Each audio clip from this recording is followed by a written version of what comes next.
just to recap everybody on the situation. As we know, there were elections on July 28th, Chavez's birthday, that saw Maduro be awarded the victory by Venezuelan institutions. And as usual, as has happened in nearly every single election where they didn't win, the opposition cried fraud. We saw some discussion about this possibility, but it looks like it was at the G20 in Brazil where the US finally started to send its message that Blinken on the sideline was telling everybody, actually moving forward, we are going to say that Edmundo González, the standing candidate for Maria Corina Machado, the far-right opposition leader of Venezuela, as the president-elect.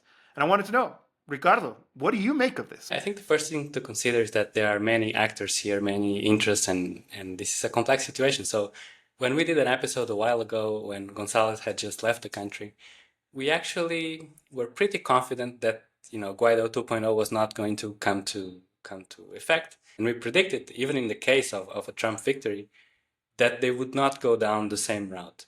And it's still possible, although, the signs are pointing in the other direction. On one hand, the appointment of a very hawkish figure like Marco Rubio to lead the State Department. And now this one, recognizing a president-elect, is kind of the final step before, recognizing an actual government. So that will be an early test for Trump because he takes office after Maduro, so he doesn't have a decision to make before then, to see if he goes down the same route of recognizing a parallel government.